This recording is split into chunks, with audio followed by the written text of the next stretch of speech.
Hi, Ben from Elliotts Driving School here, going over a Peterborough test route, starting off in the test centre, making our way out. As ever, make sure that you're staying on your side of the road and be pretty careful with your vision coming out of the test centre. Have a good look down the road to the left, as well as across at the crossroads. Coming out, joining the main road. Beginning of the test, legs going to be shaking. This one, got a gap pretty quick. You can sit there for a couple of minutes easy on a busy day. Just make sure you only go for a gap that you are happy with. Don't just go because you think you've been waiting a long time. So they're out of the test centre, going left and following city centre on this roundabout. You can see sort of fairly wet test. Remember, this bit's a 40 limit as you come on this bit, and they're going to go straight ahead on Boongate Roundabout. So you're going to take the second exit. So yeah, generally, whilst both lanes can go straight ahead, I would normally use the left one, particularly on your test, because it stops people then trying to undertake you later. As you come round after the bridge, the road goes to 3 lanes, so make sure, as here, push out wide towards the curb. Literally drive the car at the curb and then turn it before you get there if you can't see the lines, and then check for traffic filtering in, giving them plenty of space. They're going to go right 4th exit on this roundabout, heading towards the regional college. I think is this one. I think City College is 3, regional 4.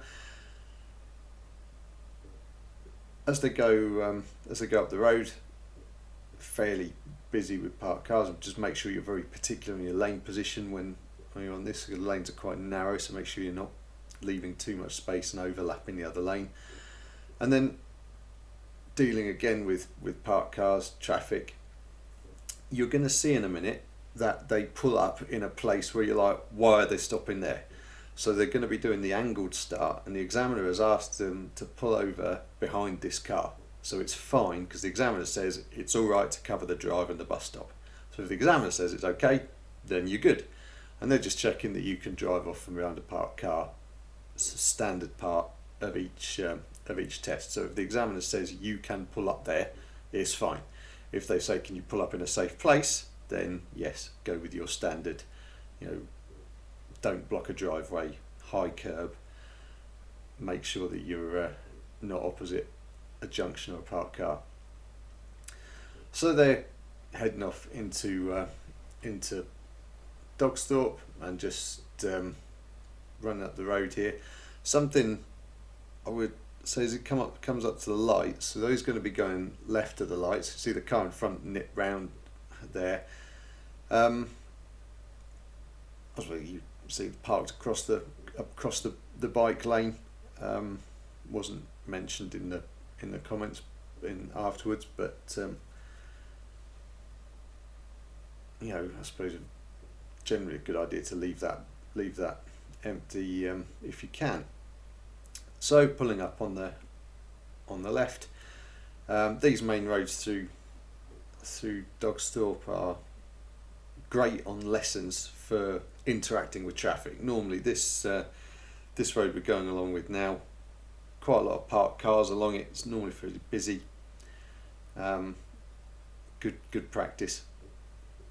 And they're coming up. He's going to do the parallel park in a minute, so the examiner will ask him to pull up on the left in a safe place.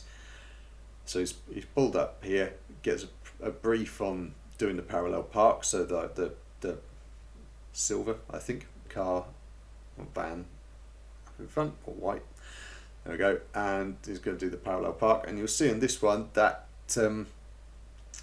it just ends up too far away from the curb on the first one. So as we come back, he's not happy. It's a fairly busy road. He wants to go and tidy it up, but just making sure that he's only moving when it's clear. Comes back in, ties up. Much happier with that one. So yeah, then having a nudge out. You see, I had to wait for more cars. And coming up to a crossroads here, the examiners won't say anything. The sat nav is perhaps guiding it at this point as well. It's very much a case of the road looks straight, but you've got your giveways, and yeah, it's a pretty regular thing on lessons for me to sort of just shut up and test to see if you have seen the signs there in readiness for your exam, because the examiner's not going to help you on that bit. So working way through the houses, and they're going to be going out of Dogsthorpe and heading up towards I Roundabout in a bit.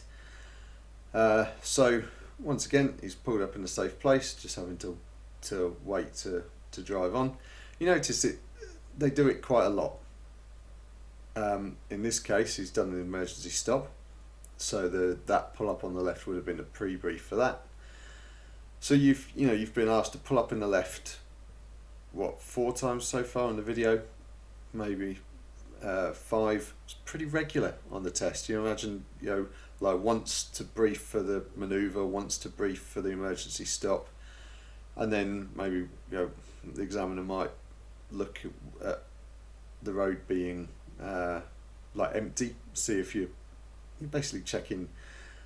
They're checking to see if you're looking in your mirrors and signalling based on people being around you, or just signalling because you're just putting it on.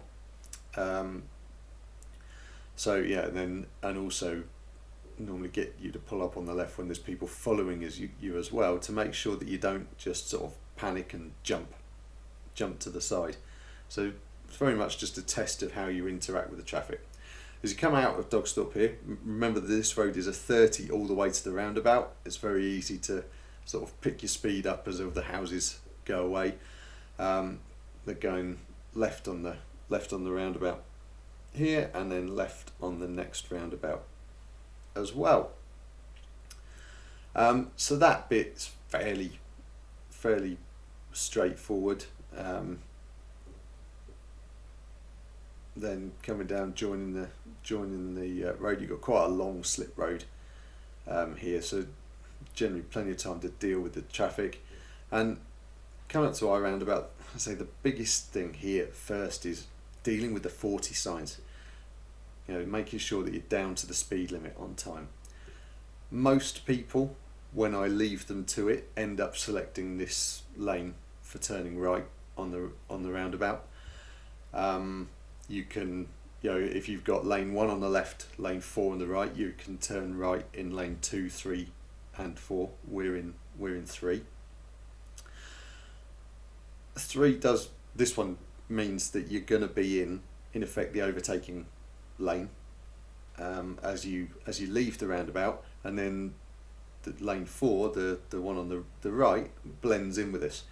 Main thing, getting off the roundabout, getting your speed up, interacting with the right side first, and then blending over to your left side. It's really easy to worry too much about the mirrors and not go fast enough there. So you want, when you get off the roundabout, once you've got straight, get going, and interact with the cars as you're building speed, because that's what they will be doing as well. So if you don't build speed, they'll be catching you really quickly, and that'll be pretty intimidating. Coming off of the roundabout, they're going to go second exit. So for this, you need the middle lane. You see the left lane is marked left only. Worth noting that on lessons, I quite regularly see people go in the left lane and then chop us. So if there is someone in the left lane, it's worth keeping an eye on them. If they do pull in front, just being able to back off the gas and let them in. You can swear at them later. then going round back towards the test centre, coming up to these lights, queue of traffic, so mind the keep clear section. Lights are green, so they haven't had to worry about it, but just be mindful that when there's traffic at those lights, you've got two keep clear bits, you've got two roads to be steady on. And then coming back down to the test centre road, coming back down the test centre road into the test centre, where we've had a good drive and a first time pass. So yeah, a couple of minors, nothing bad, and there's me looking great in my mask on the right hand side. So I hope that's been useful, and please like, subscribe to the page, and any feedback welcome. Let me know what you think, and if you have any questions, please ask, and I'll come back to you.